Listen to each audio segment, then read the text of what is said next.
the De-FUD Podcast, hosted by Chang and Ashish Popli.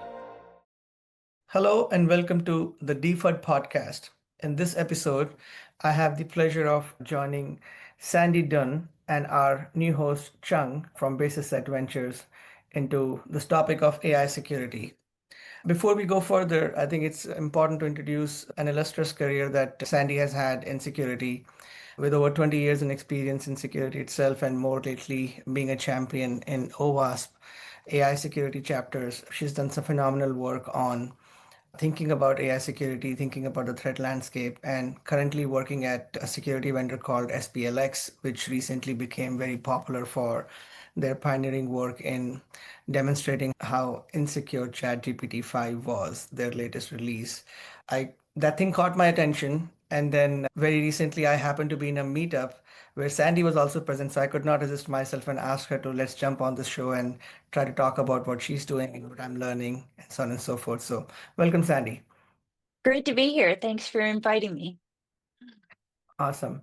I've been following the lead quite a bit on AI security, and ultimately, after some of back and forth in this topic, I'm like, who's getting the real advantage here, the offense or the defense side? It's a bit of an elusive debate in my head. I do have a bias to think a particular way, so maybe we'll start with that not so light question. Maybe you have thoughts on that, Sandy. Yeah, absolutely. So I think initially that our adversaries have an advantage, but they've had an advantage for quite a while. And the advantage that they have is speed. And they don't have to go present a new product or new initiative to the legal team and get buy-off. And they don't have to worry about governance and compliance. They can just go download the tool, and the age-old fact that we have to be right all of the time, and they just have to be right once. Now, but I think that's temporary. I think in the long run, with AI, it presents new challenges, but I think long term, there is the potential to be able to orchestrate it so we can finally get ahead of our adversaries and start putting some better coordination. I mean, we have the resource advantage. We have things like OWASP, where we have people worldwide collaborating together and trying to come up with better practices, sharing not only tools and resources but best practices and on how to deploy these things. So I think for a while it'll get worse before it gets better. And I think the other thing that we don't talk enough about is not just our end users, but our consumers, our normal people that are out there just trying to use these devices. If you look at the FBI reports, I mean, a number of attacks are against our older population that are falling for phishing and scams and things, and there's nobody stepping in to help them. I mean, for everyone who gets their identity stolen, I mean, what do you get a HIPAA letter, right? Your identity was stolen. You got to have, like, who gets compensated for that? Who actually is protected and seeing any real protection for them losing their data and being compensated for that, or being promised that they'll do better in the future, other than this kind of stale letter that we get with every one of these breaches. So I think we have an interesting problem in front of us. It will get worse before it gets better, but I think the potential is there for it to get better as defenders. Awesome. I think, yes, you're right. I think the jury is out on when it gets better for defense. But one thing is very clear, the consumption of AI on both sides is going to increase no matter what. They may increase at different pace, different times, but more AI is going to be consumed by both sides. And hopefully it's a good battle in that regard. It's a super interesting observation. I'm curious from your perspective, what are the most dangerous misconceptions about AI security that you encounter when working with enterprises? The thing that I worry about the most is people underestimating the complexity of these systems, that turning one knob, there's a trade-off between reliability and creativity or consistency, even with bias. Like when you try to improve one thing, it has this cascading, because all of these vectors are interconnected and all of these weights rely on each other. You make one little change and it has this cascading effect. One of the experiments that I've run since the original release of Dolly is about every 6 months, and with every new release, I run an experiment. The first experiment I did was I asked it to create an image of a happy cybersecurity professor with a white horse. And then I added one word, cybersecurity, into that Dolly image generator. And the first image was this really cute, nice looking professor. And as soon as I added the word cybersecurity, she looked like a witch. And I thought, oh, that's interesting. That was my first indication of bias, right? That if they taught cybersecurity, you were unattractive. And over time, I've continued to just run that same prompt to compare the results. And recently, it's very middle of the road. Both the cybersecurity professor and the regular professor, they're not attractive, they're not unattractive, they're not old, they're not young. It's right in the middle. And for me, as a long time, almost 3 years now of experimenting and playing with these things, I think, okay, is that the results I want? Do I want just average answers? Are we just trying to get the best, most not offensive answer? Is that the best outcome? And so I those are one of the things that I think about a lot, which is, are we handing over our what is offensive or what isn't offensive, what is attractive? Are we handing all of that control over to these big model makers to make those decisions for us? Even if you look at things like creating images, I'm sure you guys have went in to try to create an image and you get refused and you're not sure why. And it may be something I was trying to do, one where it showed an experiment that it was a thought experiment about improving the safety around cars. And this gentleman said, if you put a great big pointy spike in the middle of the steering wheel, you'll significantly reduce the number of car crashes, because you have this huge spike and people have this visual awareness that if they crash into something, they'll have this spike. And so I went in, because I was doing a presentation, I tried to create an image, got refused because a big pointy spike in the middle of a steering wheel, it found it offensive. And so those are the things. We're definitely at the frontier, Ashish. You said that in previously. Hey, we know everybody's going to be using this. Now we're still trying to figure out how do we do these things? How do we make these things meet everyone's expectations around security and safety?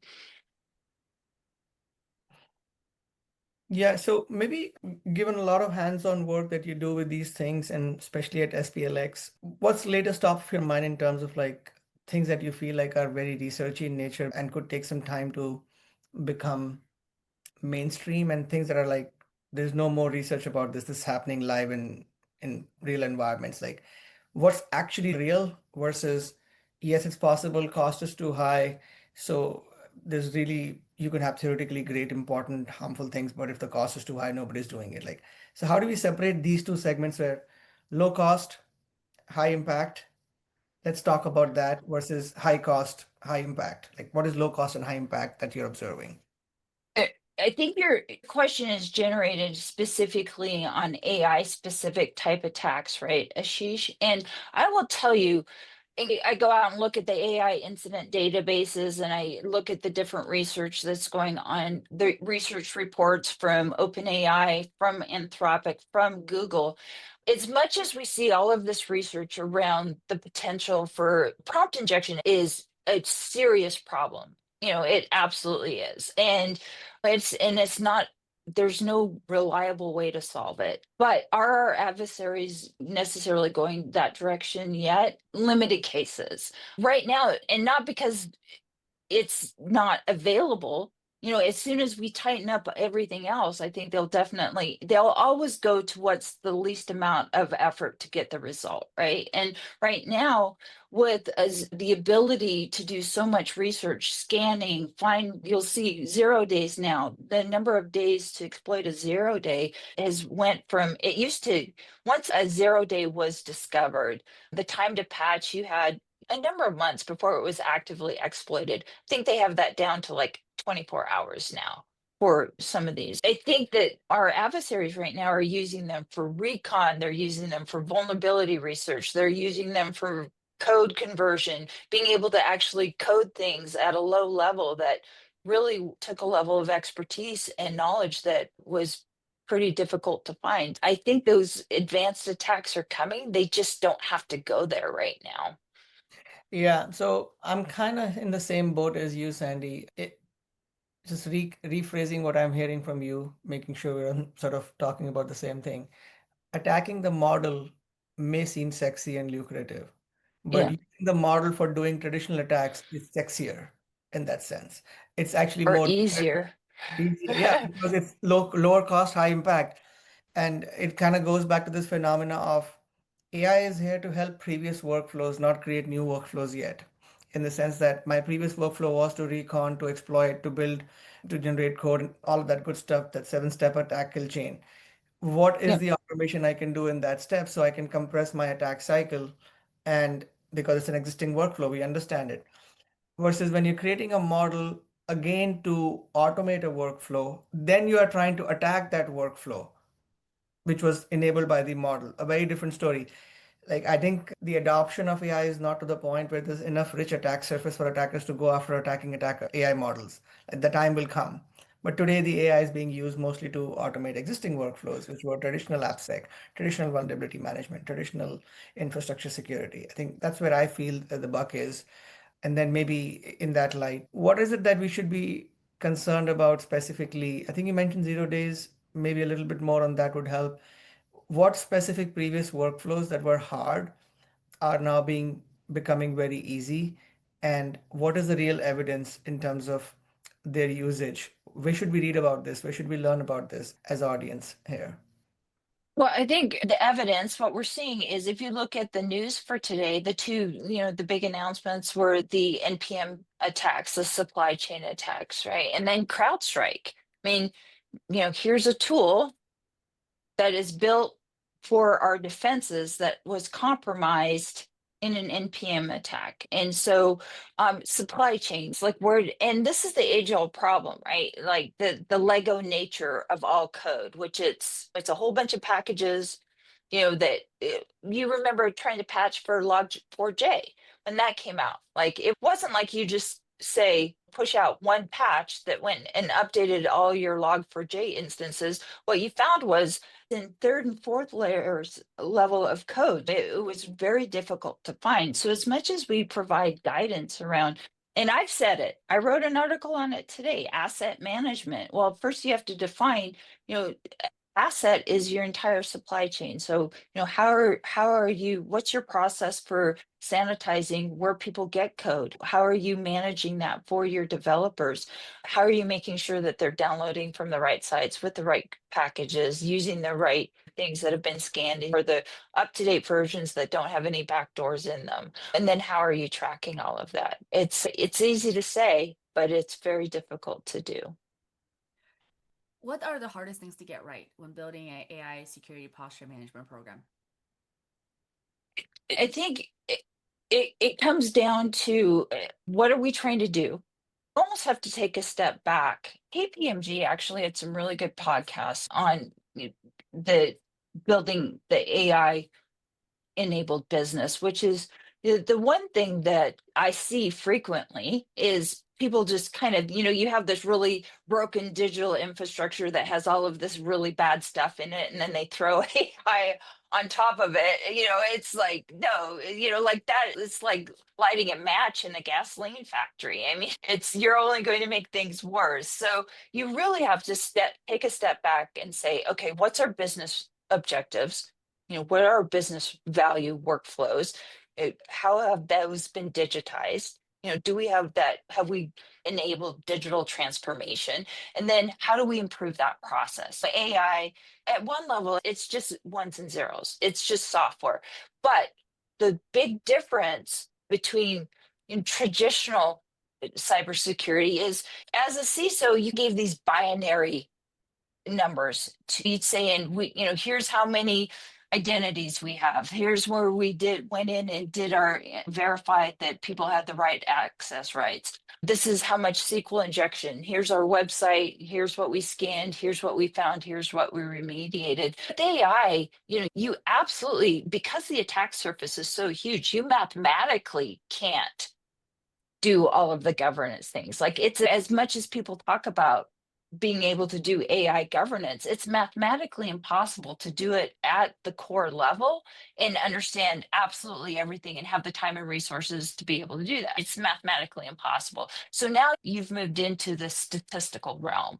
Instead of having a binary discussion, you're really saying the percentage. And in reality, it was a percentage conversation. We just weren't honest about it. Think about your third party vendor. Your third party, we always said, okay, we're doing third party. We should be doing fourth party. We should probably be thinking about fifth party. And then everyone said, oh my God, there's no way. So it was really a statistical conversation before. We just didn't go there. And now it absolutely is a statistical conversation. It's one of the things that I think is the most frustrating for CISOs is really we're risk managers. I mean, that's my job, is to statistically tell you what's the likelihood of an incident happening and the potential impact. And that should be in your enterprise risk register. And cybersecurity have really been often demoted into the lower, we're the pipes that keep the business going, instead of being leveled up and people recognizing that we are key. I mean, this is how you do business, and we need a top level seat, top level visibility, and top level conversation with the CEO, with the CTO, and with legal, and with your chief risk officer. Those, you need to be having serious adult conversations about, okay, what are we trying to accomplish? And then for me to be able to come in and say, okay, here's the likelihood. It's almost like having a financial discussion where, or instead of talking about risk as a negative, I'm just saying, okay, you can invest over here or you can invest over here. But if something bad happens here's the money lost. And then we make a decision as an organization on where to invest. Yeah, and I think you're drawing on a couple of important themes here. I often see in many organizations security being seen as the insurance industry versus being seen as the healthcare or the financial industry. I think that's the difference between having a C-level task versus a non-C-level task. I mean, we kind of paid you to protect us, and we'll fire our insurance company if we have to pay liability, right? That kind of a thing. Yeah. Versus, I mean, it's like, oh, there's a traffic policeman and the accident happened. Let's fire the police guy, not actually talk to the people who actually made the accident. Right? There's definitely that mindset in the industry. And unfortunately, that does not bode well for a risk management conversation or this investment conversation that you're talking about. Now, the interesting thing that you said was around how everything is always so layered and connected, and finding absolute numbers was always hard. And with I think people are starting with that assumption we'll never be able to find the full attack surface and so on and so forth, specifically talking in the context of securing AI models or AI enabled workflows. But I have a little bit of a different opinion. I think when every threat vector or every threat item, we have had this moment where everything looked so big in the beginning, nothing was fully calculatable. Like I remember year 2000, I was working in the first generation of static source code analysis companies. The goal was to find Mm. software vulnerabilities, right? And I'm just fresh out of college at that time, and I'm looking at this problem and going like, what? There is so much open source code. We are building static code analysis for first party code and trying to find cross-site scripting and SQL injection in Java web applications. That's just tip of the iceberg. What about all the libraries that I'm sucking up in first party, Yeah. second party, third party, fourth party? So at that point I came to the same conclusion, like this is not necessarily a game of pure number. This is a game of health management, some broad indices, right? And then same thing happened with first party security, second party security, third party security. The world is super connected, right? And then these layers will continue to be impacting each other. It's the appetite that you have, which is the elevation conversation that you talk about. We have to be able to say, I can only secure yay much in my perimeter. After that, I have to take some calls in terms of how far I'm willing to go in that regard. And that's the investment versus risk calculation. So I kind of relate to what you said there to some extent. Chang, do you have more? Yeah, I would love to double click into the SPLX product. You guys have a really impressive product suite that protects your customers against all of these risks. What are the most exciting things that you like about the product, and how does it really help customers in this world? So because I was part of the OWASP top 10 for LLM project. Every person who had an AI security idea was reaching out to me, asking me to look at what they were developing and give feedback on it. And I always call myself Sandy the Dream Killer, because people would show me their product and I'd be like, yeah, no, I see that you have a really good idea and you're super smart, but you don't have product market fit. As a CISO, I would never look at this. You haven't solved my problem. When Chris, the CEO of SPLX, reached out to me, it was the first time that I went, oh my gosh, he gets it. He finally understands the pain that CISOs are in, which is really visibility. I don't necessarily need to know all of the nuances, although we're able to do that to you in detail. But the platform had mapped all of the common risk frameworks. If my executives came to me and said, hey, tell me what we're doing around AI security and safety, I could have an answer within 30 seconds. And so that was well over a year ago as the product evolved. Initially, at that time, when Chris first talked to me, guardrails, everyone was leading with guardrails. And as a person who was an active user, I found guardrails very frustrating because I was busy trying to use these tools and I kept getting blocked. And at times I was going out to Hugging Face, go find a model that didn't on it. And so from my own experience, I knew that there was a friction point with guardrails, and there was a balance between putting enough guardrails in place so that the really bad stuff was kept out, but not necessarily causing too much friction for your users. There's no sense in having a tool if people can't use it. And so as SPLX has evolved, we started out with AI red teaming, some of the absolute best AI red teamers, and again, developed out of our own pain, which is our team was being asked to go out and do all of this AI red teaming. They were like, this manually doing all of this prompting is intensive and time consuming and kind of boring. There's got to be a way to automate it. So that was where the initial idea came from, was automating our own testing. We have some of the top AI red teamers in the world that are part of our organizations. And then recognizing that you could reduce being domain specific. So, okay, creating attacks that are specific. If you're testing a healthcare chatbot, it'll be different from somebody who's in Qatar was another country.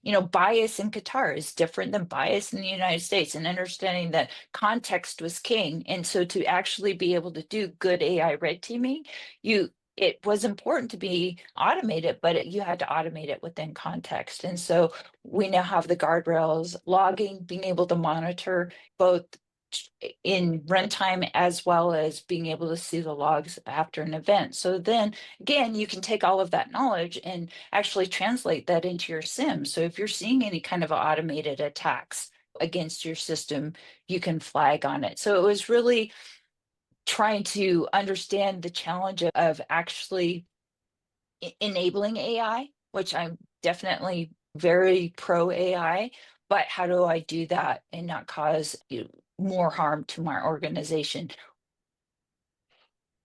What are some of the insights that you guys get that you feel that your competitors just don't quite see yet?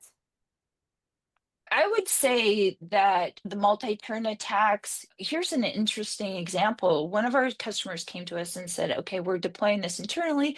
We want to make sure that our chatbot doesn't ever disclose another conversation to somebody else.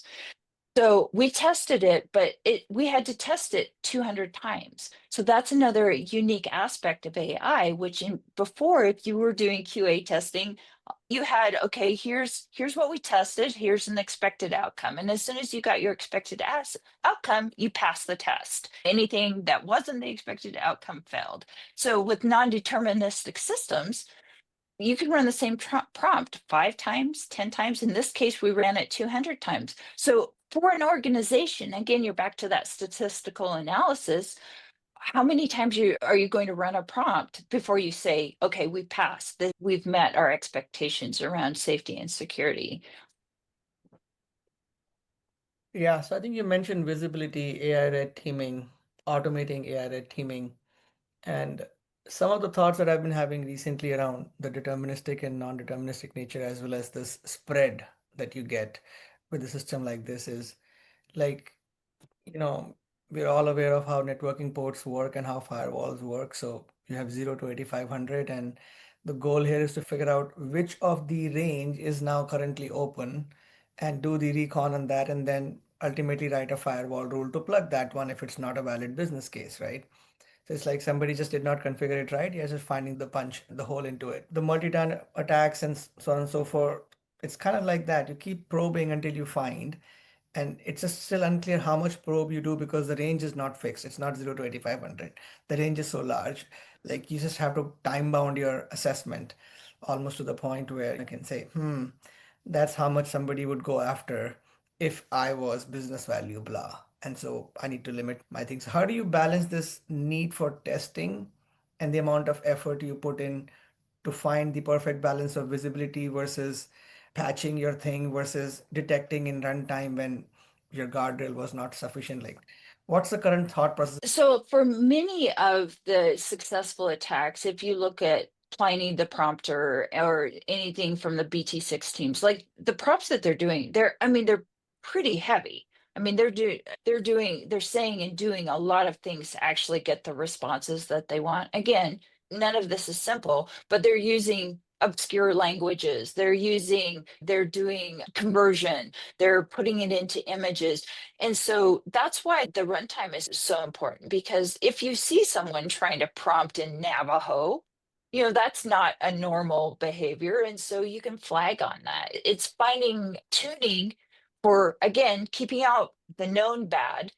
If it's a healthcare chatbot, it shouldn't be asking for poetry from the Tudor dynasty. You're identifying what looks stupid or what is an unexpected a request, and then identifying, so blocking out the worst of it. But then if you see any unusual activity, it's just like tuning any behavior analytics, Ashish. And I think it's hard though. I mean, that has been the nuance of trying to do any analytics, is what is normal behavior. As a CISO within a healthcare company, I used to always try to do research. I got blocked all the time, within my organization, because I was trying to look at malicious attacks and they're saying, sorry, you can't look that up. Okay, well, I need to look it up. How do I do that? And so it's finding that balance between what's normal behavior and what's abnormal behavior. And I think about this a lot, Ashish, because, in some ways, organizations still have that moat mentality where we're going to keep all of the bad stuff out. We're going to control. We're not going to let anybody use AI. But, it may be time to really rethink how you do your networking. Maybe you put more emphasis on what are the crown jewels? How do we lock down what's mission critical and really control access, and maybe free up, provide less friction around areas. It really is a call to redefine. We talk about zero trust. We all know the challenges around zero trust, but part of it was people kept trying to do zero trust on this, these ancient infrastructures that they had data everywhere. They didn't have a data catalog. They hadn't done any of the maturity steps that we've been preaching about in the past. And so it maybe the move to AI is another reason why you should go back and do some of that cleanup and restructuring of your network and your segmentation and understanding where are the crown jewels. I mean, as much as we talk about destroying data, who actually does it? Who actually has a program in place where they actively destroy old data? I certainly haven't run across anybody who has a great program around that. Iron Mountain still has a business though, so I think there's some users Yeah. somewhere.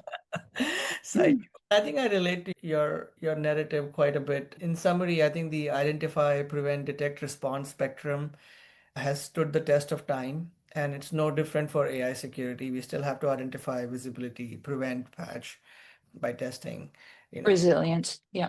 Exactly. So that the entire spectrum applies. NIST original framework is still is standing the test of time in that regard, right? You're absolutely right about legacy stuff makes it harder to implement zero trust principles, and newer technology equally bad at making this happen because there's always a shifting ground, right? Zero trust can only be built on static things, not moving targets like AI in that regard, right? We don't know what GPT-6 is going to do in terms of its capabilities or its guardrail introduction, and then how people will jockey around it to make their own changes and what have you. So yeah, it's definitely a fertile target in that sense, enough to keep all the security people on their toes in general. Uh, but moving a little bit into what you had alluded earlier about how AI security is a statistics problem and so on and so forth. I think we have traditionally, as security practitioners, struggled sometimes to communicate with the board on the health of the company or the risk to the company. There's so many ways to describe the same thing, and it's all related to what your board understands security to be. Now, AI security is not making it easy, in my opinion, to communicate the risk back up to the board. So, from a pure governance and risk management standpoint, what advice do you have for practitioners to say these are the metrics you should follow, and this is how you should communicate AI security and AI risk back to the board? Maybe some light on that would be great. Yeah, I always say that what you want to give to your board is that I call it the Smokey the Bear sign. What's the chance of fire? You want it that simple. And then, their decision back to me is we either accept the risk. This is within our risk tolerance and we accept this risk, or we want to invest. And I think those AI is actually helping us have those conversations because I compare traditional IT to we were using sticks. We were defending with sticks, and our adversaries were using sticks, and they were beating us with our sticks, and we were beating them back with our sticks. And now we have this kind of napalm thrower where the size of the impact can be so huge that we really have to have very serious conversations with our board about the potential damage. If you look at the proposed law from within California, SB 53 has gotten quite a bit of attention, but they also have one specifically around chatbots for minors. And the fines for that are like $1,000 per incident that they find. And the requirements are if you have a chatbot and they're talking about character AI, ChatGPT, I think falls within scope. Those fines for that, and you actually have to report to their suicide prevention line annually and provide data and all of this analysis and things. But the cost, like if they decide to fine you for that, those are pretty heavy fines that as an organization you definitely want to take that into consideration, and you probably want to prioritize it based on the impact. The key is, and for every organization that has to do ISO, SOC 2, HIPAA, PCI, you have to centralize those controls, make sure that you have some consistency so that you're not just finding yourself just being not able to do security. You're just running around trying to do audits all of the time. So Thank you so much. That's super, super interesting. And this segues very well into our last question, which is if you could give enterprises one piece of advice on surviving this AI transformed threat landscape, what would it be and why? recognize that the biggest change with AI is speed. You no longer can move at a snail's pace to make decisions, or look at every process across your organization and say, how do we do this more quickly? How do we move at the speed of AI? John Boyd created the OODA loop, and the reason he did it, it was created because he was a fighter pilot, and he knew that when you're in a dogfight in the sky, the person who could make a decision the fastest and most often was the winner of the fight.